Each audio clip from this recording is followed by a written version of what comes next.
Oke, kita mulai ya. Jadi sore ini topik kita adalah apa namanya, tentang urinalisis. Jadi urinalisis itu sama kayak feses. Jadi sangat penting, malah lebih penting, mungkin lebih sering kalian akan temui nanti pemeriksaan ketika kalian di rumah sakit, jaga IGD, jaga klinik. Mungkin yang paling akan sering kalian temui selain pemeriksaan darah lengkap itu adalah urinalisis ya. Karena urinalisis itu adalah pemeriksaan yang simple, murah, kemudian dia juga bisa apa namanya ya, jadi dia bisa menggambarkan kondisi seseorang dalam suatu penyakit. Makanya urinalisis itu merupakan sama seperti darah lengkap. Jadi dia merupakan apa namanya, pemeriksaan rutin yang wajib dilakukan. Jadi apapun penyakitnya, Rek, kalau masuk UGD gitu, selain darah lengkap yang harus kalian sarankan adalah urinalisis ya. Makanya itu kenapa harapannya urinalisis kuliah ini kalian sedikit paham ya, jadi nggak perlu semua paham, nanti dibaca lagi, paling tidak ada gambaran, sehingga besok ketika kalian melakukan praktikum, kalian sudah ada gambaran ya. Untuk besok praktikum juga sudah tak ambilkan dari rumah sakit urinnya, karena harapannya kalian tahu nih urin-urin yang tidak normal ya gitu. Oke, kita mulai saja ya. Jadi, jadi untuk pendahuluannya adalah pembentukan urin ya. Jadi urin itu merupakan produk buangan ya, jadi produk buangan metabolisme yang mana dia dikeluarkan ya, dikeluarkan sebagai hasil apa sisa metabolisme ya. Di mana pada orang dewasa rata-rata urin yang dikeluarkan itu sekitar 400 sampai 2000 mili per hari ya. Jadi urin itu terbentuk dari tiga proses, Rek. Jadi tiga proses penting dalam pembentukan urin itu ada tiga. Yang pertama adalah filtrasi, yang mana dia terjadi di glomerulus ginjal, ya.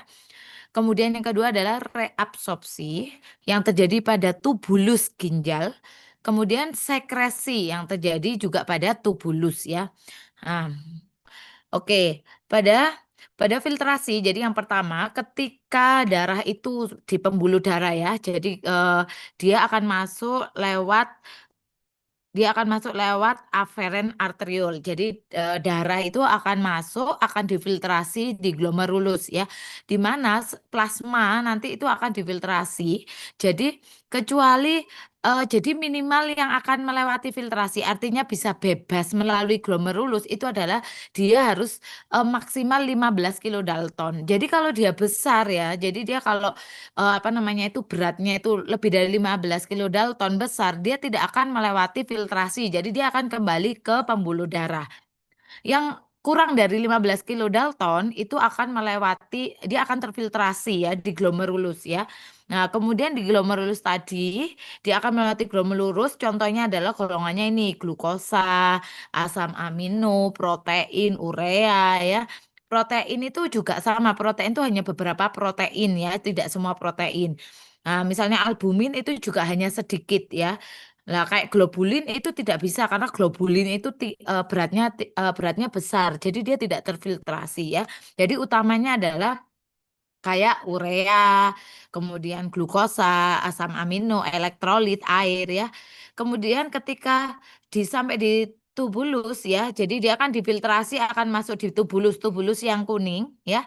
Kemudian akan melewati reabsorpsi. Jadi sepanjang tubulus itu akan terjadi reabsorpsi, Rek. Tetapi utamanya itu adalah di tubulus proksimal ya di sini. Jadi bahan-bahan yang masih bisa digunakan akan direabsorpsi. Artinya direabsorpsi itu berarti diserap kembali dari tubulus diserap kembali ke pembuluh darah ini, Rek. Jadi contohnya apa? Glukosa karena akan dipakai lagi.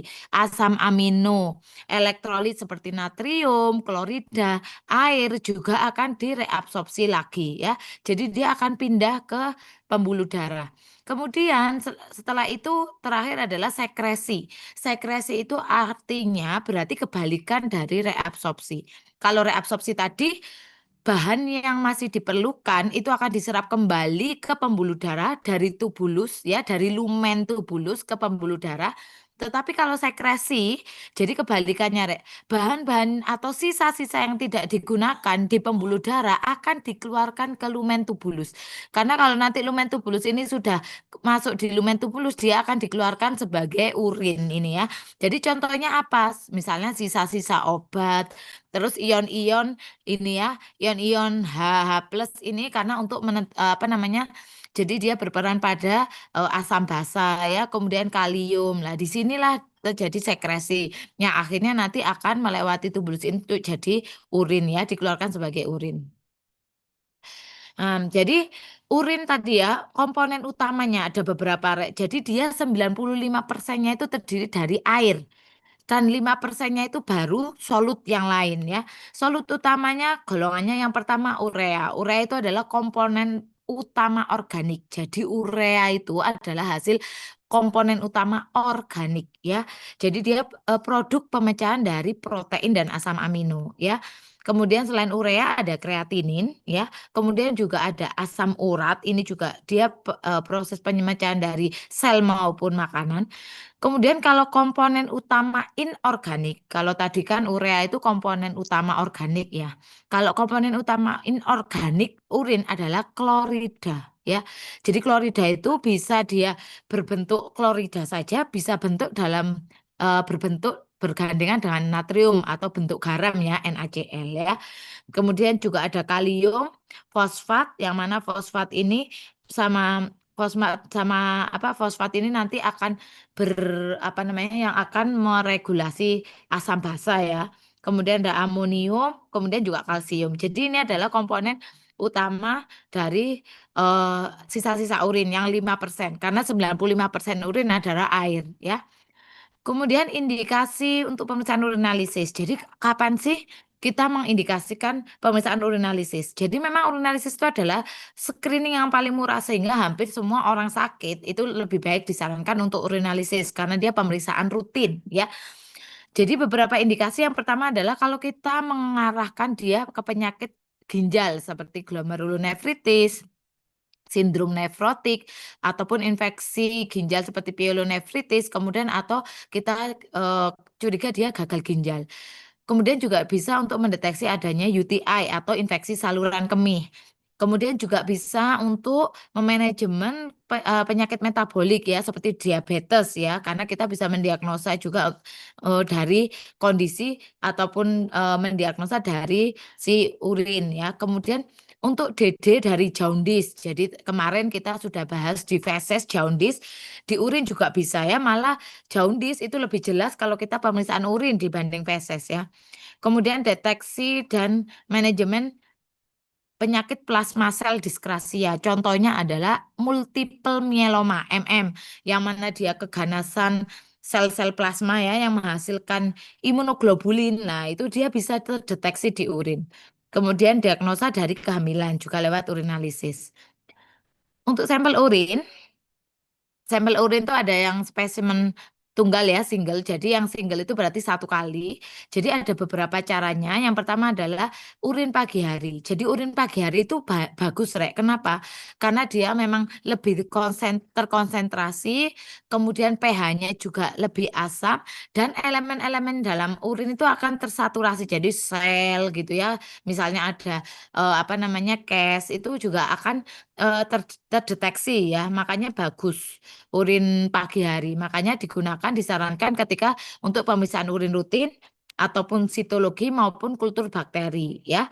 Kemudian spesimen random. Jadi random itu ya kapan aja ya. Itu bisa juga untuk screening ya. Jadi rutin pemeriksaan urin biasa itu bisa random nggak harus nunggu pagi. Tapi kalau memang bisa pagi lebih baik pagi. Kemudian ada juga postprandial. Artinya setelah makan 2 jam setelah makan diambil pipisnya yaitu untuk mengetahui ini ya diabetes mellitus ya.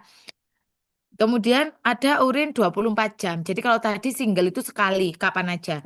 Ini ada yang kedua adalah 24 jam. Artinya 24 jam berarti urinnya itu kita kumpulkan selama 24 jam ya.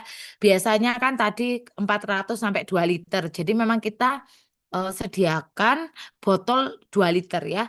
Jadi karena dia nggak langsung kita periksa, makanya dalam pengumpulan urin 24 jam harus disimpan di kulkas ya pada suhu 4 sampai 6 derajat. Jadi caranya ya, jadi kapan sih 24 jam urin 24 jam itu digunakan untuk kalau kita untuk kuantifikasi protein. Jadi contohnya pada nephrotic syndrome ya, kita pengen tahu dia urinnya berapa kuantitatifnya ataupun untuk hormon ini bagus ya 24 jam. Jadi caranya adalah pada bangun pagi ya jam 6 ya, itu urin pertama pagi hari dibuang dulu ya, dibuang. Kemudian setelah jam 6 itu kalau pipis lagi itu dikumpulkan sampai besoknya jam 6 pagi. Ya, jadi sampai besoknya jam 6 pagi itu yang dikumpulkan. Jadi selama pengumpulan botolnya tadi pertama, kedua, ketiga sampai besok jam 6 pagi itu ditaruh kulkas. Setelah besok jam 6 pagi langsung dibawakan ke laboratorium ya. Untuk caranya tadi macam-macam spesimennya. Kalau untuk caranya bagaimana? Jadi ada yang paling sering kita pakai yang gampang adalah midstream. Jadi midstream itu urin pertama dibuang, tengah-tengahnya diambil, urin terakhir dibuang ya. Ini bisa pada semua pemeriksaan. Jadi midstream itu dianggap juga apa namanya lebih agak steril gitu ya. Karena kan yang pertama dibuang, terus tengah-tengahnya kita ambil, terakhir kita buang lagi. Kemudian ada clean catch ya, clean catch specimen itu biasanya untuk kultur bakteri. Jadi dia kalau clean catch ini biasanya kita bersihkan dulu ya. Jadi disabun dulu alat kelaminnya, kemudian harus pastikan bebas dari deterjen, terus botolnya harus steril. Lah itu memang untuk kultur bakteri. Kalau spesimen kateter ya diambil dari kateter ya biasanya pada orang-orang yang apa namanya bed rest jadi yang tidak yang pasien-pasien di critical ill ya di ICU itu kateter. Kemudian bisa plastik bag. Jadi ini pada bayi itu kan ada alat khusus jadi kayak bag plastik itu nanti ditempelin di alat kelaminnya. Kemudian ada suprapubik aspirasi. Jadi ini biasanya pada orang-orang yang tidak bisa dilakukan pengambilan dengan cara yang lain, makanya diambil aspirasi suprapubik. Terus ada lagi yang namanya 3 gelas. Jadi 3 gelas spesimen ini memang khas digunakan untuk ini ya melihat infeksi prostat ya. Jadi pada bedanya pada UTI infeksi saluran kemih ya atau pada prostat infeksi. Jadi kalau misalnya pada UTI jumlah bakteri maupun leukositnya itu sama antara tabung kedua dan ketiga. Tetapi kalau pada prostat, karena prostat itu kan paling dalam gitu ya, jadi dia apa namanya botol yang ketiga itu pasti leukosit sama bakterinya lebih banyak dibanding botol yang kedua ya. Itu bedanya. Jadi sebaiknya urinalisis itu diambil kurang dari 2 jam ya. Jadi kalau sebelum 2 jam itu harus segera diperiksa. Kenapa? Kak, kok lebih dari 2 jam itu nggak boleh Bu? Ya, bukan nggak boleh, lebih baik. Kenapa? Karena kalau lebih dari 2 jam akan terjadi perubahan-perubahan ya dari perubahan fisik, contohnya dari warna akan berubah karena kenapa? Dia akan urobilinnya akan atau bilirubinnya akan teroksidasi, kemudian kejernihannya akan menurun jadi akan semakin keruh karena kenapa ada presipitasi dari bakteri maupun kristal. Yang utama adalah apa? Ada perubahan kimia. Jadi pH-nya akan meningkat. Jadi ingat kalau kalian nanti urinnya itu ya kalian periksa ada pH-nya basah ya. Jadi pH-nya basah atau apa tinggi berarti kalian harus curiga, kalian harus dididik bahwa itu adalah urin lama ya. Karena apa? Urin lama itu menyebabkan bakterinya itu jadi kontaminasi bakteri banyak sehingga akan mengubah urea menjadi amonia. Makanya makanya dia pH-nya basah. Kemudian selain itu glukosanya turun. Kenapa? Karena glukosanya dipakai oleh bakteri. Kemudian ketonnya juga turun. Kenapa? Karena dia volatil, jadi gampang menguap. Kemudian bilirubin juga menurun. Kenapa? Karena dia akan dirubah menjadi biliverdin yang tidak bisa dideteksi dengan urinalisis ya. Kemudian urobilinogen juga turun karena dia akan teroksidasi. Kemudian nitrit bisa meningkat. Kenapa? Karena tadi ya, jadi bakteri akan mengkonversi nitrat menjadi nitrit ya. Ini sehingga akan menyebabkan kemungkinan kesalahan dalam kesimpulan urinalisis. Jadi bagusnya memang kurang dari 2 jam ya. Nah, jika tidak bisa dilakukan pemeriksaan dalam 2 jam, lebih baik maka menggunakan pengawet. Nah, pengawet itu tapi memang paling bagus adalah fresh ya. Jadi lebih baik tidak perlu pengawet. Tetapi kalau memang tidak bisa dilakukan ya sehingga perlu pengawet. Jadi beberapa pengawet itu tergantung dari indikasinya, Rek. Jadi kalau misalnya kalian mau apa namanya? Kalian mau untuk memeriksa ini sedimen. Jadi sedimen tuh kayak selnya, kemudian ada kristalnya, berarti lebih baik pakai formalin gitu ya. Tapi kalau kalian butuh kimianya ya bisa pakai kulkas biasa, toluen juga bisa gitu ya, tergantung dari tujuannya pemeriksaannya ya. Jadi kalau kalau pengawet itu tidak bisa mengawetkan semua. Jadi tidak bisa semua kimia kemudian sedimen akan awet tidak. Jadi harus memang salah satu. Makanya itu lebih baik urin fresh ya. Nah, untuk pemeriksaan urin itu terdiri dari 4 ya. Ada pemeriksaan fisik terdiri dari volume, kemudian dari warna, bau, kemudian ada berat jenis serta ini kejenihan ya. Kemudian untuk pemeriksaan kimia itu pakai pH, protein, glukosa, keton, bilirubin, urobilinogen, darah, nitrat, leukosit, estrase, obelsat ini sama bilirubinnya. Kemudian mikroskopik itu ada seluler, jadi eritrosit, leukosit, epitel itu di sel ya.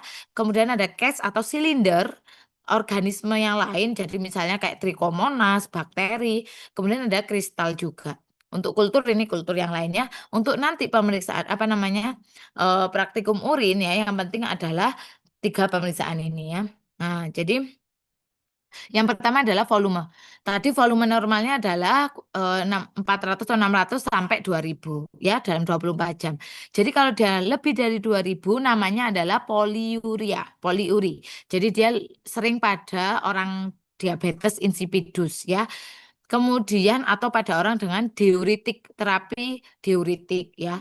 Kemudian oliguri itu berarti kurang dari 400. Contohnya pada orang-orang dengan glomerulonefritis, terus pada orang CHF atau dehidrasi itu terjadi oliguri kurang dari 400. Kalau anuri kurang dari 100 ya, biasanya pada orang shock gitu ya atau pada yang apa obstruksi saluran kencing ya. Jadi tidak bisa kencing sama sekali ini. Nah, untuk yang kedua adalah warna. Jadi normalnya warnanya kalau segar gitu ya, warnanya itu pucat, kuning pucat ya. Nah, karena kenapa kok kuning pucat? Itu karena adanya pigmen namanya urokrom. Jadi yang menyebabkan pipis itu berwarna kuning pucat adalah urokrom. Tetapi pada kondisi-kondisi tertentu urin itu akan berubah warna seperti misalnya pada kondisi fisiologis atau normal ya, jadi variasi normal kuning pekat atau kuning gelap itu biasanya pada urin yang terkonsentrasi jadi pekat banget itu biasanya pada kondisi seperti dehidrasi ataupun dia apa namanya terapi vitamin B ya. Atau juga bisa berwarna pink ya, itu biasanya karena apa konsumsi banyak daging lah itu juga bisa. Kalau untuk yang kondisi patologis ya, jadi biasanya kalau kuningnya itu kuning pekat ya, kuning kayak teh, itu pada kondisi jaundice ya. Kemudian kalau merah itu kemungkinan hematuria, adanya darah pada urin. Kalau dia kecoklatan bisa hemoglobinuria ataupun mioglobinuria. Kalau keruh gitu ya, itu biasanya bisa karena adanya apa namanya, leukosit yang banyak atau bakteri yang banyak gitu. Kemudian, clarity atau apa namanya, kejernihan ya. Normalnya itu urin itu jernih Rek ya, tetapi bisa dia menjadi keruh itu pada beberapa kondisi. Jadi misalnya dia, apa namanya, warnanya putih atau keruh putih dan pada kondisi basah, jadi pada pH. Jadi urinnya itu pH-nya basah, jadi kemungkinan yang menyebabkan dia keruh itu adalah adanya fosfat ya, adanya fosfat. Karena fosfat itu kan dia, basah ya. Nanti ketika dia diberikan asam seperti asam asetat, dia akan hilang atau jernih lagi ya. Kemudian kalau dia agak pink keruhnya pada kondisi asam. Jadi makanya bisa lihat nih, kalau oh keruh, coba dilihat pH-nya. Kalau pH-nya basah kemungkinan karena amorfus fosfat. Kalau misalnya dia pada kondisi asam bisa karena amorfus urat ya. Atau misalnya keruh yang lain bisa karena adanya leukosit yang banyak eritrosit yang banyak atau silinder yang banyak atau bakteri banyak juga bisa menyebabkan keruhan ya. Jadi ini kan jernih. Jernih bisa membaca tulisan ya di belakangnya. Kalau semakin keruh tidak bisa. Kemudian bau. Jadi dia normalnya baunya urin itu mempunyai bau aromatik ya karena adanya asam organik. Tetapi kalau urinnya kelamaan, dia akan menjadi bau amonia ya karena pembentukan amonia oleh bakteria ya. Kalau misalnya pada kondisi apa namanya itu ketoasidosis pada orang DM ya yang kondisi ketoasidosis itu baunya manis ya, bau keton ya. Keton itu manis. Jadi manis atau seperti buah-buahan. Kalau misalnya baunya itu apa namanya busuk itu biasanya pada UTI ya. Nah, ini yang lain jarang sih. Oke, kemudian berat jenis. Berat jenis itu merupakan densitas cairan yang dibandingkan dengan densitas air pada densitas cairan tuh urin dibandingkan dengan densitas air destilated ya pada temperatur yang sama. Jadi dia kalau air biasa ya, air RO itu air apa destilasi air murni itu berat jenisnya itu 1,00 ya, bukan 1000 ya, 1,00. Lah normalnya urin itu berat jenisnya 1,003 sampai 1,030. Jadi 3 sampai 30. Tergantung derajat hidrasinya. Jadi berat jenis itu apa sih digunakan untuk apa? Jadi berat jenis itu bisa melihat kemampuan dari ginjal untuk mengkonsentrasikan. Jadi mengkonsentrasikan artinya apa? Untuk menilai fungsi tubulus, ya kan? Jadi selama fungsi tubulusnya baik, berarti dia akan bisa untuk menjaga ini namanya berat jenis ya. Tapi kalau misalnya terganggu pasti berat jenisnya akan terganggu juga ya. Contohnya berat jenis meningkat. Jadi berat jenis meningkat itu contohnya pada DM. Jadi kondisi di mana glukosanya itu banyak, Rek. Sehingga glukosa itu akan banyak dikeluarkan di urin menyebabkan berat jenisnya itu nambah karena kan solutnya itu nambah. Atau nefrotik sindrom. Nefrotik sindrom itu kan karena kebocoran glomerulus ya, sehingga proteinnya juga loss masuk ke urin lah. Makanya juga berat jenisnya tinggi. Atau pada kondisi demam. Demam itu filtrasi glomerulus maupun reabsorpsi tubulus itu juga terganggu sehingga protein ataupun yang lain dia juga akan loss sehingga solutnya dia akan meningkat makanya berat jenisnya meningkat atau pada kondisi dehidrasi airnya sedikit makanya dia berat jenisnya meningkat. Berat jenis menurun, artinya berat jenis menurun tuh berarti kandungan solutnya itu sedikit tapi airnya banyak. Contohnya pada diabetes insipidus. Kenapa? Kalau diabetes insipidus itu kan dia tidak apa namanya dia terganggu pada antidiuretik hormonnya. Jadi dia akan terus mengeluarkan pipis ya. Makanya kebanyakan airnya. Kemudian bisa juga pada kondisi CKD itu juga bisa menyebabkan penurunan ini ya, penurunan berat jenis. Atau kebanyakan minum juga bisa. Pokoknya intinya membuat air tinggi banyak itu ya dikeluarkan dari urin itu menyebabkan penurunan berat jenis. Cara pengukuran berat jenis ya itu ada beberapa. Yang pertama urinometer, kemudian ada refraktometer sama metode strip reagen ya. Jadi yang besok kita lakukan adalah yang urinometer. Jadi ini yang manual ya, urinometer. Di mana urin itu nanti kita taruh di suatu tabung. Kemudian kita masukkan urinometer sampai dia mengambang seperti ini. Setelah mengambang tidak menempel di dindingnya, kita ukur. Nah, ini ya sejajar dengan mata kita. Lah ini meniskus. Nah, ini adalah berat jenisnya ya. Ini adalah berat jenisnya yang kita baca. Kalau refraktometer ini contohnya alatnya ya. Jadi ini ditetesi kemudian dilihat jadi langsung terlihat ya. Sama besok yang kita lakukan adalah strip reagen strip ya. Jadi nanti kita tetesi urinnya, kita celupkan reagen stripnya jadi dia langsung bisa membaca di sini warnanya. Kita samakan warnanya dengan angkanya. Jadi kira-kira berapa? Kemudian selanjutnya adalah pH. Jadi normal pH, urin itu normalnya 4,6 sampai 8. Tergantung dari makanannya, kemudian keseimbangan asam basa, airnya, kemudian juga fungsi tubulusnya ya. Jadi kan tadi kenapa kok tergantung fungsi tubulus? Karena tadi yang sekresi ya, tadi kalian waktu urin pembentukan urin terakhir yang mensekresi H+ tuh di tubulus ya, di tubulus distal. Makanya kalau fungsi tubulusnya itu jelek pasti akan terganggu asam basanya ya, karena mana menentukan pH-nya, karena dia mensekresi ion H itu dari pembuluh darah ke lumen ya. Nah, jadi normalnya dia 4,5 sampai 8. Rata-rata itu 6,7 ya normalnya.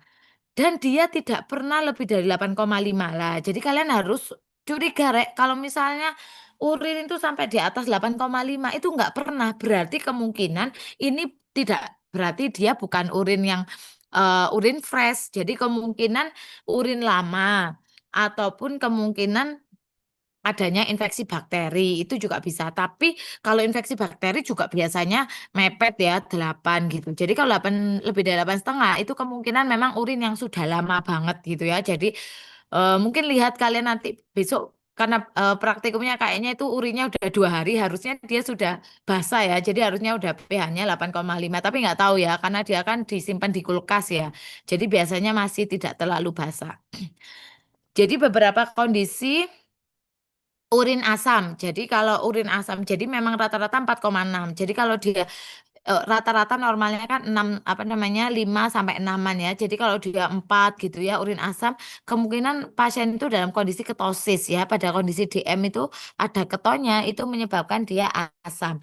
Atau pada kondisi demam atau pada kondisi infeksi saluran urin yang disebabkan oleh E. coli ataupun diet tinggi protein itu menyebabkan urinnya asam. Kalau urin basah ya, urin basah itu penyebabnya adalah infeksi infeksi saluran apa namanya infeksi saluran urin yang disebabkan oleh bakteri-bakteri yang bisa mengubah urea menjadi amonia. Contohnya Proteus, Pseudomonas ya. Kemudian ada muntah berat, kemudian ada ini ya penyakit tubular renal atau ini Rek. Jadi paling sering itu adalah urin apa sampel urin yang lama itu paling sering. Jadi kalau kalian ada apa namanya? Urin yang basah, kalian harus didede dengan urin lama sehingga kemungkinan pemeriksaan-pemeriksaan lain akan terpengaruh ya. Nah, untuk metodenya jadi yang untuk besok kita lakukan ada kertas lakmus ya. Kita pakai kertas lakmus yang kalian sering pakai ya. Jadi kalau dia kita besok lihat apakah ada perubahan warna. Jadi kalau merah berarti asam, kalau ungu basah ya. Sama reagen strip. Jadi tinggal kita celupkan, kita lihat pH-nya di mana ya. Makanya normalnya kan nggak sampai lebih dari 8,5 ya. Selanjutnya adalah protein ya. Jadi normalnya protein di urin itu tidak lebih dari 150 selama 24 jam, Rek. 150 miligram. Jadi kalau dia lebih dari 150 miligram berarti itu namanya proteinuria ya. Jadi protein yang dikeluarkan di ginjal dari apa dikeluarkan di urin itu adalah protein-protein kecil Rek, seperti sedikit albumin, kemudian protein-protein yang dihasilkan oleh tubulus namanya Tamhorsval atau uromodulin ya. Ini kan dihasilkan protein yang dihasilkan oleh tubulus namanya Tamhorsval atau uromodulin. Kemudian atau IgA, imunoglobulin A yang dihasilkan oleh tubulus juga serta protein-protein yang dihasilkan oleh sel-sel atau sisa-sisa sel yang rusak di tubulus ya. Sehingga tidak lebih dari 150 miligram. Kalau dia lebih dari 150 miligram per 24 jam itu namanya proteinuria. Jadi proteinuria itu bisa disebabkan oleh prerenal artinya kondisi yang bukan karena ginjal. Jadi prerenal itu penyebabnya adalah overflow, artinya kelebihan muatan. Jadi peningkatan protein di plasma sehingga meningkatkan ini filtrasi, beban filtrasi sehingga protein dikeluarkan lewat urin. Contohnya pada kondisi hemolisis intravaskuler, kemudian ada pada kondisi trauma otot, infeksi, inflamasi atau kondisi apa penyakit multiple myeloma ya. Karena multiple myeloma itu bisa menghasilkan yang namanya Benz Jones protein ya. Kemudian yang renal proteinuria yang disebabkan oleh penyakit ginjal. Jadi ada dua, glomerular sama tubular. Artinya kalau glomerular itu berarti dia peningkatan filtrasi protein di glomerulus. Jadi karena perubahan kondisi glomerulus. Kalau tadi itu dia peningkatan filtrasi tapi glomerulusnya normal. Tapi kalau yang ini dia glomerulusnya itu dia terganggu. Contohnya pada kondisi glomerulonefritis. Jadi membran basalisnya apa namanya longgar atau pada kondisi DM itu juga membran basalisnya inflamasi, preeklamsi atau demam. Ini menyebabkan glomerular proteinuria. Kalau tubular proteinuria berarti gangguan penurunan reabsorpsi. Jadi harusnya kan protein direabsorpsi lagi. Karena dia tidak bisa reabsorpsi sehingga dia keluar lewat urin. Contohnya pada kondisi pyelonefritis ataupun ini ya sindrom Fanconi ataupun nefritis interstisial. Untuk postrenal proteinuria itu contohnya adalah eh, infeksi maupun keganasan di traktus urinarius bawah ya. Sebentar, Di.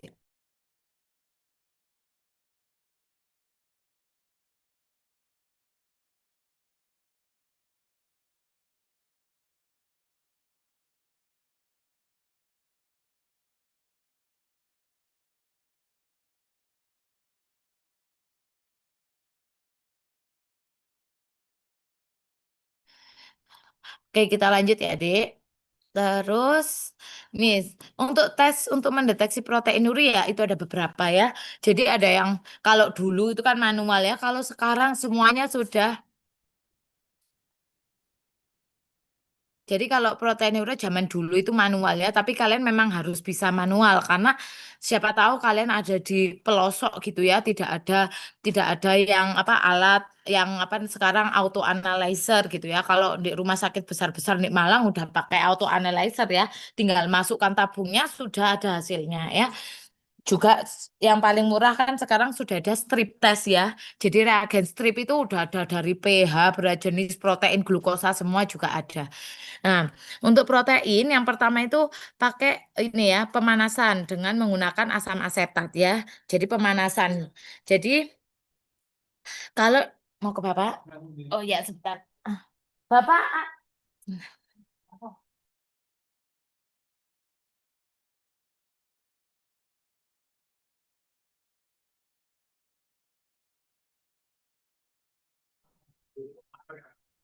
jadi yang pertama adalah pemanasan menggunakan asam asetat. Jadi yang pertama kita harus pastikan bahwa apa namanya harus dipastikan bahwa urin itu asam. Jadi nggak boleh basah ya. Kalau dia basah harus kita tambahi asam asetat ya. Kita bisa meneteskan asam asetat, kemudian kita cek pH-nya sampai dia asam. Artinya asam ya 4,56 ya, kurang dari 7 ya. Kemudian setelah itu kita masukkan urin 2/3 tabung seperti ini ya. Kemudian kita miringkan 2 cm, kita panaskan Rek di atas api ya. Nah, kalau ketika kita yang panaskan adalah cuma yang atas Rek. Jadi yang bawah enggak. Jadi cuma separuh atas kita panaskan. Kalau dia ada protein setelah dipanaskan, maka akan terjadi kekeruhan ya, seperti ini makanya keruh. Yang bawah itu tidak dipanaskan sehingga dia tidak keruh. Jadi pemanasan itu menyebabkan protein itu akan terpresipitasi ya. Nah, keruh ini bisa disebabkan oleh fosfat ataupun protein. Jadi untuk membedakan dia suatu fosfat atau memang benar-benar protein, maka ditambah dengan 10% asam asetat ya.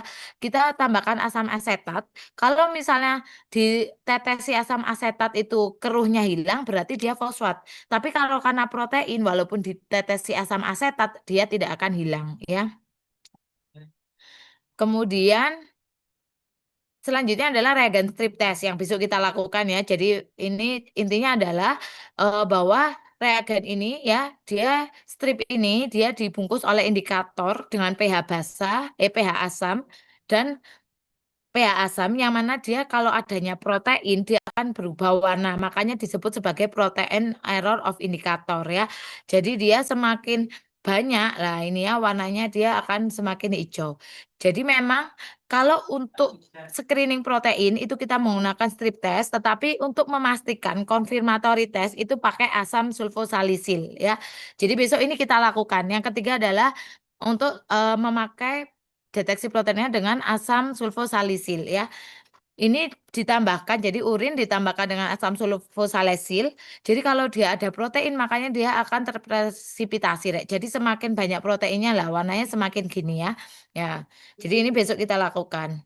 Oke, selanjutnya adalah Benz Jones protein. Benz Jones protein itu adalah protein yang penting karena banyak sekali orang dengan penyakit multiple myeloma ya. Jadi plasma cell dyscrasia. di mana Benjon ini merupakan monoklonal imunoglobulin light chain. Artinya light chain itu berarti nirek. Jadi imunoglobulin itu kan ada eh, ada yang ini ya, apa chain yang heavy chain sama light chain. Jadi orang pada multiple myeloma itu bisa menghasilkan yang namanya, jadi dia ada yang diproduksinya imunoglobulin utuh, ada yang tidak utuh. Jadi ada yang beratnya aja atau yang ringan atau light chain. Jadi light chain itu terdiri dari kappa sama lambda. Nah, ini tuh bisa deteksi lewat urin, Rek. Caranya bagaimana? Jadi benjon protein itu, Rek, dia akan terpresipitasi pada suhu 40 sampai 60 derajat. Jadi caranya urin, ini sama ya, urin ditaruh di tabung, kemudian kita panaskan, Rek. Panaskan sedikit-sedikit. Jadi ketika mulai anget ya, pada suhu 40-60 kalau dia ada benjon, maka dia akan keruh. Nah, kalau dia nanti kita panaskan sampai mendidih, ketika mendidih di 100 derajat, dia akan hilang. Kemudian ketika kita diamkan, artinya kita tidak didihkan, kita dinginkan menjadi suhu 40-60 derajat lagi, dia akan muncul lagi. Nah, itu caranya untuk deteksi benjon ya. Cuma kita nggak melakukan. Kemudian ada pemeriksaan untuk mengestimasi kuantitatif protein. Jadi ini tujuannya untuk pada orang-orang dengan nephrotic syndrome, ataupun pada screening pada orang dengan diabetik nefropati ya. Jadi kita mau menghitung mikroalbuminuria. Artinya mikroalbuminuria itu jadi albuminnya itu cuma 30 sampai 300. Jadi kadang itu tidak terdeteksi dengan terdeteksi sedikit dengan urin biasa. Makanya kita perlu kuantitatif. Jadi metodenya jadi metodenya pakai urin 24 jam ya, terutama urin 24 jam, kita bisa pakai esbah albuminometer. Jadi kayak ini ya. Jadi ini adalah tabung esbah albuminometer. Jadi kita masukkan urin sampai huruf O, kemudian kita masukkan reagen esbahnya sampai R. Kemudian kita tunggu sampai 24 jam, besok baru kita lihat endapannya itu adalah proteinnya ya. Kalau sekarang juga ada alatnya memakai protein kreatinin rasio ya. Nah, jadi yang disebut mikroalbuminuria itu apa? Di mana albumin itu cuma 30 sampai 300. Jadi kalau udah lebih dari 300 pasti terdeteksi pada urinalisis biasa, nggak perlu ini ya, nggak perlu 24 jam. Tapi kalau masih mikroalbumin memang perlu kita cek albumin 24 jam ya. Ini besok kita lakukan juga. Kemudian kalau terjadi proteinuria, Rek, jadi ya kalau pada pasien misalnya ya, kalian nemukan pasien dengan proteinuria, ya, kalian nggak boleh langsung, oh ya ini proteinuria, oh berarti anu sakit gitu ya, maksudnya kita deteksi langsung tidak.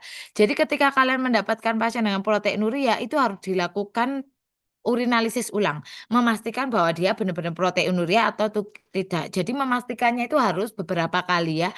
Ketika kita ulangi pemeriksaan proteinuria, kalau dia negatif berarti dia hanyalah hemodinamik ataupun false positif. Sehingga maksudnya itu kemungkinan dia dalam kondisi demam atau dia olahraga yang berat sehingga proteinuria jadi fisiologis.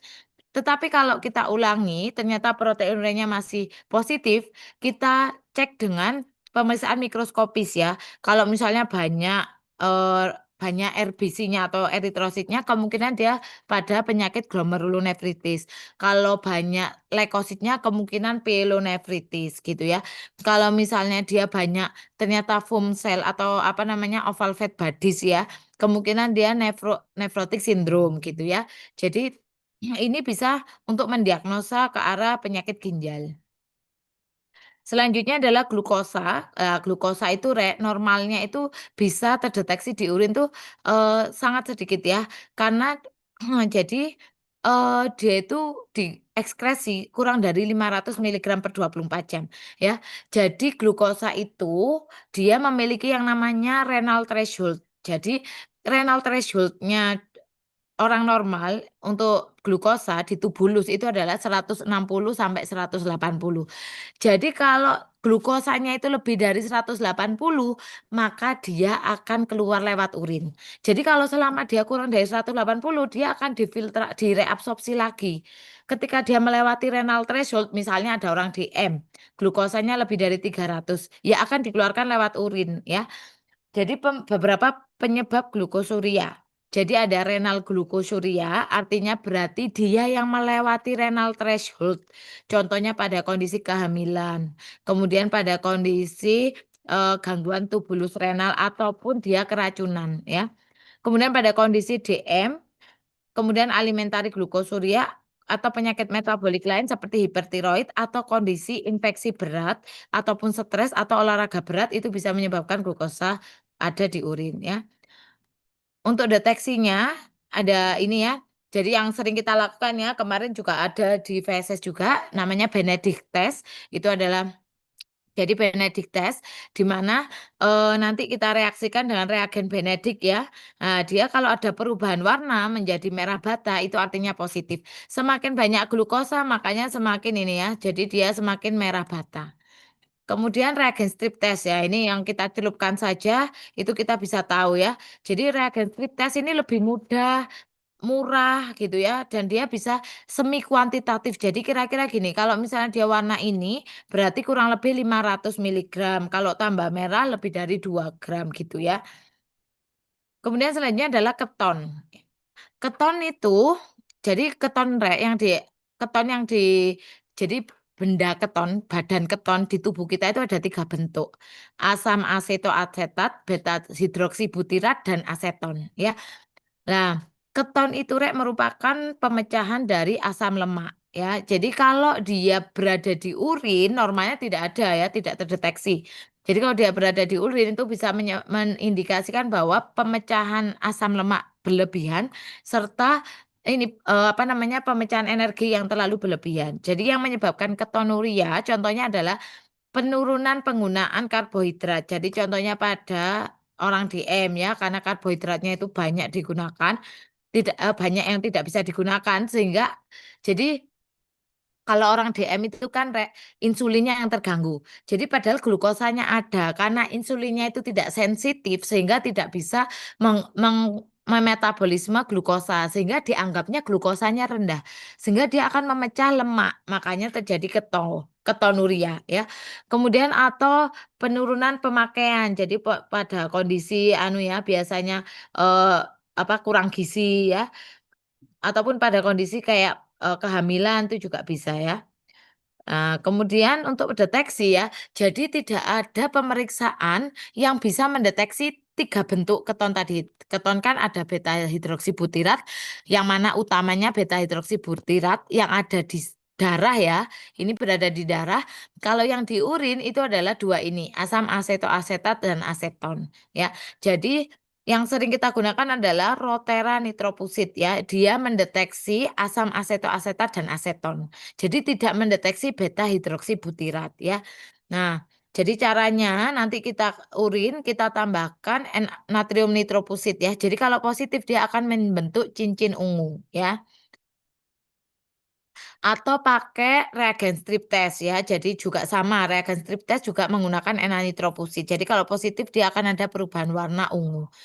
Jadi kalau untuk diagnosa keton keton pada orang ketoasidosis pada kondisi DM itu lebih baik pakai serum. Karena kalau yang di serum atau darah itu beta hidroksibutirat. Karena kalau urin itu hanya asetoasetat dan aseton sehingga bisa menyebabkan false negatif ya. Selanjutnya ada bilirubin. Jadi itu bilirubin itu sangat bisa membantu kemungkinan orang dengan jaundice ya. Nih jadi ini perhatikan kemarin ya Rek ya. Jadi pemeriksaan bilirubin dan urobilinogen urin itu bisa membantu Rek. Jadi misalnya di urin itu bilirubinnya negatif tetapi urobilinogennya meningkat berarti kemungkinan dia jaundice-nya hemolisis. Kenapa? Karena pada kondisi hemolisis bilirubin yang banyak itu adalah bilirubin yang tidak terkonjugasi sehingga dia tidak bisa masuk ke ginjal. Makanya bilirubin urennya negatif. Tetapi urobilinogennya meningkat karena banyak yang dirubah menjadi urobilinogen. Kemudian kalau kondisi hepatoseluler atau gangguan seperti hepatitis, karena bilirubinnya bisa terkonjugasi banyak, makanya bisa terdeteksi bilirubinurin. Dan juga banyak yang dipecah menjadi urobilinogen, makanya juga meningkat.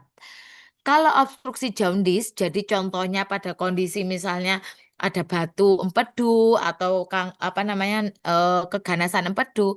karena bilirubinnya sudah terkonjugasi, tapi tidak bisa lewat usus, makanya bilirubin urinnya itu positif karena dia akan balik ke sirkulasi, masuk ke ginjal, tetapi urobilinogennya yang tidak ada di urin, karena kan tidak ada yang dirubah menjadi urobilinogen. Makanya ini bisa menjadi DD, Rek. Kalau kalian dari urin tuh bisa, oh kemungkinan penyebab jaundisnya kenapa, ya. Jadi makanya kalau kamu urobilinogen di urin, kita lihat apakah dia meningkat atau menurun. Jadi kalau menurun atau tidak ada kemungkinan poshepatik atau obstruktif jaundis. Tapi kalau meningkat itu lihat bilirubinnya. Jadi kalau bilirubinnya juga meningkat berarti dia gangguannya di hepar, contohnya hepatitis. Tapi kalau negatif berarti prehepatik, contohnya pada anemia hemolitik. Jadi untuk deteksi bilirubin itu ada beberapa cara ya. Ada foam test, ada gemalin test ya. Nah, yang sering kita lakukan ini ya sama kayak kemarin feses ya, Faucet test ya. Jadi kita pakai reagen Faucet yang mana dia nanti akan berubah warna menjadi hijau. Itu tandanya ada bilirubin ya. Jadi yang mana reagen Faucet itu akan mengoksidasi bilirubin menjadi biliverdin. Makanya warnanya hijau. Biliverdin itu berwarna hijau ya. Jadi reagen Faucet itu yang akan merubah bilirubin menjadi biliverdin.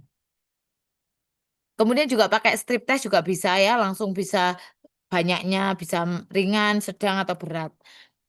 Kemudian urobilinogen, tadi ya sudah disebutkan bahwa urobilinogen itu utamanya dia dikeluarkan lewat feses. Tapi akan ada sebagian kecil dia akan masuk ke sirkulasi dan masuk ke urin. Makanya di urin itu normalnya urobilinogennya itu ada Rek, tetapi sedikit, sekitar setengah sampai 4 miligram. Yang menyebabkan peningkatan urobilinogen urin contohnya pada kondisi hemolisis ataupun trauma jaringan atau trauma perdarahan jaringan. Kalau yang menyebabkan menurunnya urobilinogen contohnya adalah obstruksi jaundis atau berkurangnya flora di usus. Untuk deteksinya sama ya kayak kemarin juga feses, Bu, kita pakai Ehrlich ya. Jadi reagen Ehrlich, jadi urin kita tambahkan reagen Ehrlich, nanti akan berubah bentuk ya. Jadi dia kalau dia meningkat urobilinogennya dia akan berubah bentuk menjadi merah. Tapi kalau normal dia hanya pink ya. Juga bisa pakai reagen strip, jadi sama ya, dipakai apa namanya itu, kalau reagen strip itu pakai apa namanya, diazonium, tapi sama dia akan perubahan warna. Semakin dia merah, itu berarti semakin tinggi urobilinogennya. Kemungkinan darah, Rek. Selanjutnya adalah darah. Jadi kalau darah itu bisa dilihat dengan mata telanjang, itu namanya gross hematuria. Jadi kalau misalnya pipisnya kelihatan merah banget, itu namanya gross hematuria. Tapi kalau tidak bisa terlihat, jadi seperti pipis biasa, tapi ternyata banyak di mikroskopnya, itu namanya adalah occult atau tidak terlihat atau mikroskopik hematuria. Yang menyebabkan hematuria itu adalah yang pertama contohnya adalah penyakit Penyakit traktus urinarius.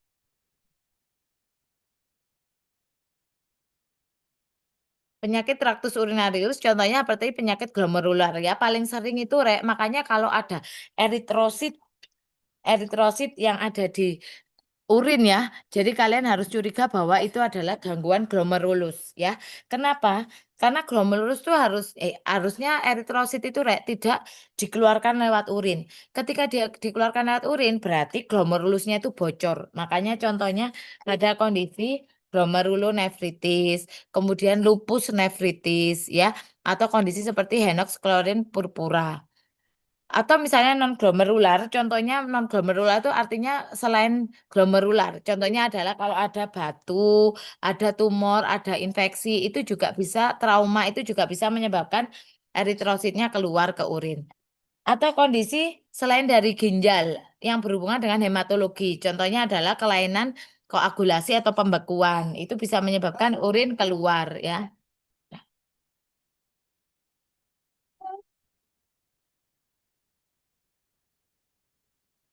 Nah, ini ada beberapa ini ya, Rek. Jadi pada pemeriksaan kimia darah ya di urin, jadi blood atau darah di urin. Jadi deteksi kimia di urin itu dia akan bereaksi positif adanya hemoglobinuri, adanya hematuri atau RBC ataupun mioglobin. Jadi kita tidak bisa membedakan apakah dia hematuria itu karena benar-benar eritrosit utuh atau eritrosit yang pecah mengeluarkan hemoglobin ataupun mioglobin yang dikeluarkan dari jaringan otot ya. Nah, dia semua tiga ini bereaksi positif pada pemisahan kimia darah. Sehingga untuk membedakan ada beberapa cara. Cuma kita tidak melakukan ya. Nah, jadi bedanya apa? Dari warna. Kalau hematuria itu biasanya dia merah. Kalau hemoglobinuria karena dia sudah pecah tinggal hemoglobin aja dia pink. Tapi kalau mioglobin biasanya coklat. Kemudian biasanya semua positif pada reaksi strip test positif ya. Pada mikroskopisnya kalau hematuri maka akan ketemu RBC, banyak RBC. Kalau pada hemoglobinuria maka eritrositnya cuma sedikit. Kemudian kalau mioglobinuria juga eritrositnya sedikit ya. Nah, kemudian kalau haptoglobin, nah ini biasanya kalau orang pada anemia hemolitik ya itu khas ini ya. Jadi hemoglobinurianya rendah ya. Nah, tapi untuk deteksi kimia yang akan kita lakukan adalah benzidin test ya. Benzidin test ini maka urinnya akan ditambah dengan benzidin kalau dia ada perubahan warna, lah itu berarti dia positif ya. Atau reagen strip test ini Rek ya. Jadi dia akan dari dia darah akan bereaksi, jadi sama pakainya benzidin ya. Jadi dia akan bereaksi dengan hidrogen peroksida membentuk warna. Jadi semakin dia banyak maka warnanya akan semakin hijau ini ya. Jadi kalau ketemu darah di pemisahan kimia kalian cek dengan mikroskopis. Jadi kalau eritrositnya ada, jadi lihat eritrositnya. Kalau eritrositnya itu banyak dismorfik, artinya eritrosit yang bentuknya macam-macam, bukan bulat utuh, itu kemungkinan glomerulonefritis. Tapi kalau RBC-nya yang normal, bulat-bulat normal gitu, berarti dia kemungkinan adalah tumor ataupun batu. Kalau yang banyak adalah leukositnya, kemungkinan pyelonefritis gitu ya. Tapi kalau misalnya ternyata positif di kimianya tetapi di mikroskopiknya nggak ada, kemungkinan dia hemoglobinuria atau mioglobinuria. Nah, selanjutnya pemisahan kimia untuk UTI. Jadi UTI atau infeksi saluran kemih ya, itu ada dua penandanya, yaitu nitrit dan leukosit ya. Nitrit itu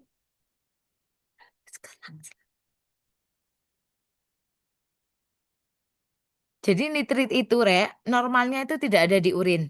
Nitrit itu adalah jadi dia ada ketika ada bakteri yang merubah nitrat menjadi nitrit. Contohnya golongannya Proteus, E. coli, Salmonella, Klebsiella ya.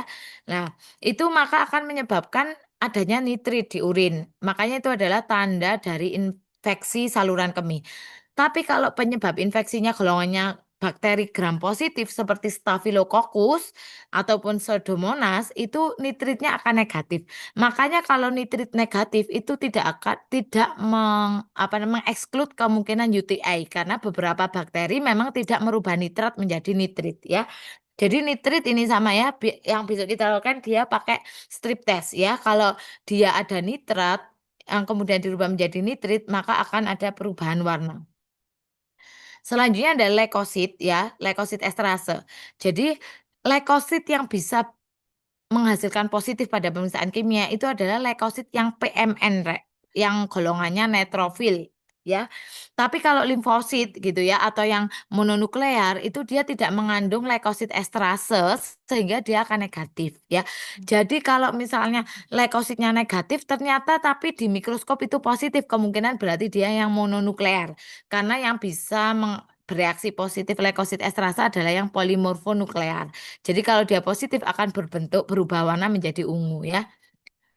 Jadi kalau misalnya ini ya, jadi dari beberapa pemeriksaan kita bisa mendeteksi suatu penyakit ginjal Rek. Misalnya pada kondisi glomerulonefritis akut. Maka kalau glomerulonefritis akut mungkin protein urinnya akan ringan atau sedang ya. Kemudian dia akan ketemu eritrosit yang dismorfik, yang bentuknya aneh-aneh. Kemudian tidak ada leukosit, biasanya ada silinder eritrosit. Tapi beda dengan misalnya nephrotic syndrome. Nephrotic syndrome itu ya, itu protein urinnya masif. Jadi tinggi sekali, tapi RBC maupun WBC-nya tidak ada. Biasanya kita ketemu oval fat bodies. Lah ini ya, jadi makanya dari beberapa urin kita bisa mendeteksi penyakit ginjal ya. Nah, selanjutnya pemeriksaan mikroskopis. Jadi pemeriksaan mikroskopis itu nanti kita sentrifugasi dulu ya, 2000 rpm selama 5 menit, kita ambil kita ambil supernatanya ya, supernatanya kita buat untuk pemeriksaan kimia. Kemudian sedimennya ya, sisa sedimennya itu yang nanti akan kita buat untuk pemeriksaan mikroskopis ya. Jadi kita tetesi di lensa objek gelas, pertama kita cari 10 kali atau 100 ya, 10 kali 10. Kalau sudah jelas kita, pindah ke 40 ya. Nah, jadi apa saja yang kita lihat? Yang pertama sel. Jadi sel yang mungkin ada adalah sel eritrosit. Jadi eritrosit itu bisa berbentuk dismorfik ataupun isomorfik. Kalau dismorfik itu khas pada penyakit glomerulonefritis. Tapi kalau isomorfik itu pada non glomerular. Contohnya tadi batu, tumor ya. Kemudian leukosit. Leukosit bisa PMN, polimorfonuklear ataupun yang mononuklear seperti limfosit ya. Kalau polimorfonuklear sering pada UTI atau penyakit infeksi saluran kemih. Tapi kalau limfosit itu jarang sih memang. Biasanya pada golongannya orang post transplantasi ya. Tapi kalau eosinofil itu lebih sering pada orang dengan nefritis interstisial ya. Kemudian bisa juga epitel. Epitel yang normal itu adanya squamous ya dari saluran kemih. Yang tidak normal misalnya dia ada renal tubular. Jadi itu contohnya pada nefritis ya. Nah, ini jadi gambarnya, Rek, ya. Jadi normalnya eritrosit normalnya itu hanya ditemukan 0 sampai 2, jadi harus kurang dari 2 ya. Lah seperti ini isomorfik, Rek. Jadi isomorfik itu ya bulet-bulet ini aja normal. Tapi dia bisa berbentuk dismorfik itu contohnya seperti ini. Jadi ada yang pelenyek-pelenyek ini ya separuh, kemudian bisa yang kecil atau pecah. Lah ini namanya dismorfik. Ini ya dismorfik ya. Jadi dismorfik itu bisa kayak gini ya.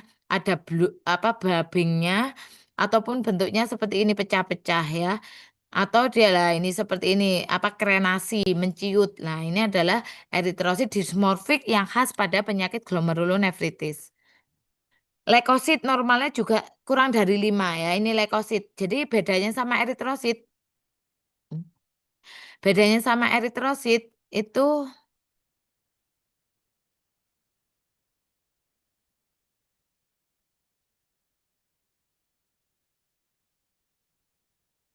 bentar, oh,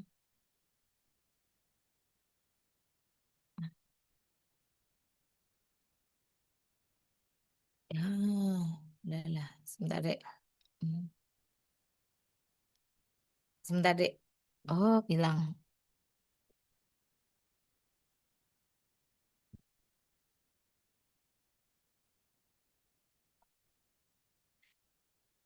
Oke. Jadi tadi ya, bedanya eritrosit dan sebentar. Eh eh eh. Hilang lagi. Tadi.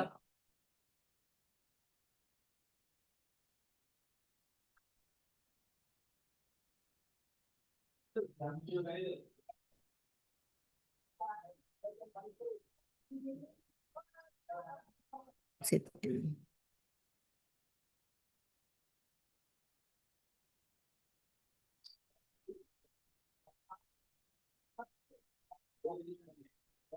Jadi bedanya dia sama eritrosit tadi, kalau eritrosit itu hanya bulet-bulet, Rek. Jadi dia tidak ada intinya, ya. Jadi dia tidak ada intinya, cuma bulet tok. Tapi kalau urin tuh lebih jelas daripada feses ya. Kalau feses kan karena banyak apa artefak-artefak sehingga tidak jelas. Lah kalau leukosit itu ada intinya, Rek. Nah, jadi dia bulet ada intinya seperti ini ya. Nah, jadi ini adalah leukosit. Normalnya tidak lebih dari 5 ya. Jadi kalau lebih dari 5 tadi kemungkinan dia adalah suatu pyelonefritis ya, karena kalau UTI biasanya tidak sampai banyak ya. Jadi kalau misalnya lebih dari banyak banget seperti ini, kemungkinan dia adalah kondisi pyelonefritis ya.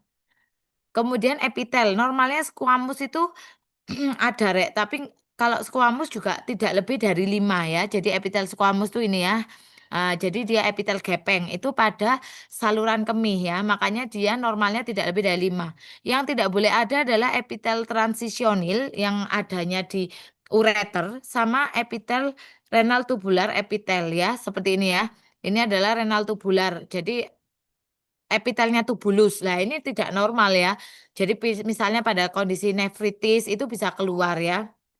Kemudian ini contoh lain, transisional sama tubular. Jadi hampir sama sih bedanya.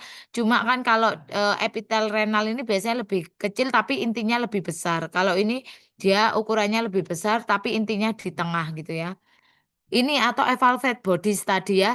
Jadi yang renal tubular epitel itu bisa anu Rek, bisa menyerap lipid ya. Jadi pada kondisi nefrotik sindrom yang lemaknya kolesterolnya itu di lewat urin, jadi dia akan diserap oleh ini epitel renal. Nah, ini membentuk yang namanya oval fat bodies. Jadi pada kondisi nefrotik sindrom ya. Selanjutnya selain sel adalah case ataupun silinder. Normalnya itu biasanya kita menemukan beberapa case sedikit tapi ya. Jadi pada normal subjek contohnya adalah hialin. Jadi hialin tuh ya nanti ya. Jadi hialin. Kalau yang normal, kalau yang lain granular, waxy, eritrosit, leukosit itu tidak normal, Rek ya. Jadi yang normal pada orang normal itu hialin, tapi hanya sedikit. Kalau banyak biasanya sudah tidak normal ya. Jadi pembentukan case atau silinder itu adalah karena yang pertama urinnya stasis, artinya tidak lancar, kemudian sehingga terjadi presipitasi protein-protein ditambah dengan protein tubulus Tamhorsval atau uromodulin sehingga terbentuk case. Jadi makanya case itu bentuknya seperti tubulus, Rek. Jadi makanya case itu silinder itu oh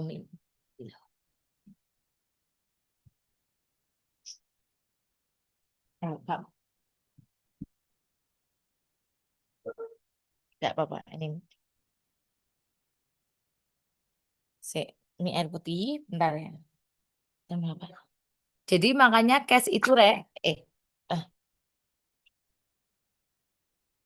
ya, eh, eh, aduh.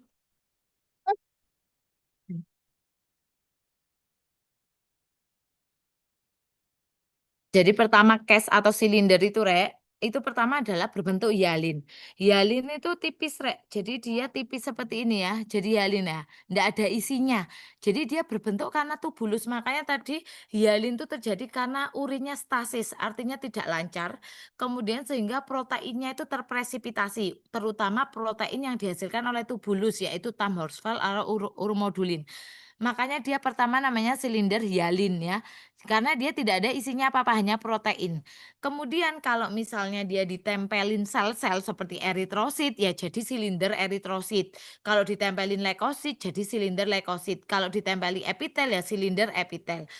Nanti lama-lama epitel ataupun tadi eritrosit tadi akan terdenaturasi sehingga hancur seperti ini jadi silinder granuler.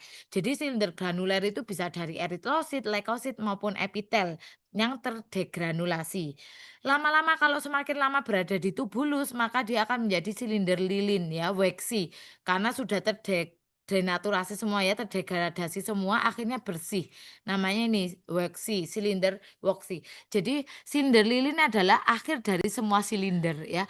Nah, ini normalnya tidak ada. Ini khas banget pada orang CKD ya, pada penyakit apa namanya? Kronik disease ya, apa pada ginjal kronik.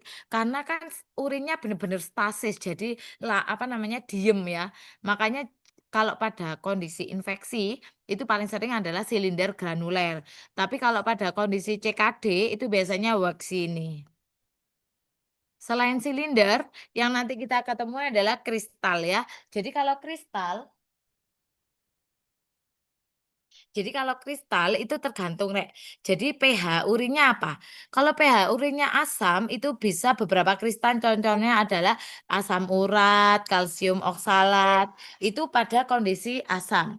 Tapi kalau urinnya basah itu biasanya contohnya adalah triple fosfat, kalsium fosfat itu pada kondisi basah. Jadi cenderung ya. Jadi ada beberapa kristal yang normal pada kondisi normal ataupun patologis. Eh. Nah, jadi kristal ini ya, misalnya pada asam urat itu pada kondisi apa, kristal asam urat pada kondisi gout ya, atau kristal kalsium oksalat jadi pada batu. Jadi yang normal kristal itu Rek, contohnya kristal asam urat itu pas normal masih bisa ditemukan. Kalsium oksalat juga masih bisa. Atau triple fosfat ini.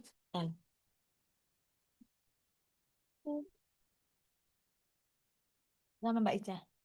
Jadi atau triple fosfat. Iku. Iya. Jadi triple fosfat ini ya seperti peti mati. Ini khas pada biasanya kan dia pada kondisi basah ya. Pokoknya kalau fosfat-fosfat pada kondisi basah ini sering pada penyakit infeksi atau UTI ya. Tapi kalau asam urat pada gout ya. Kalau Ca oksalat ini normal juga ada. Yang abnormal, kristal abnormal tuh yang mungkin yang harusnya tidak ada pada orang normal ya. Itu contohnya pada kristal bilirubin, kolesterol, sistin, leusin, tirosin ini semua tidak ada, Rek. Kalau pada kondisi kalau ada berarti ini dia abnormal ya. Kalau yang ini masih pada orang normal masih bisa terdeteksi ya. Atau yang lain mikroorganisme lain yang bisa kita temukan di urin contohnya adalah ini ya, Trichomonas, kemudian jamur juga bisa atau bakteri juga bisa ya. Nah, ataupun telur cacing, tapi yang paling sering telur cacing itu ya cuma Schistosoma ini ya, yang lain kan dia feses ya. Oke, terima kasih. Mungkin ada pertanyaan, Dek? Mungkin teman-teman apakah ada yang ingin bertanya? Dipersilahkan.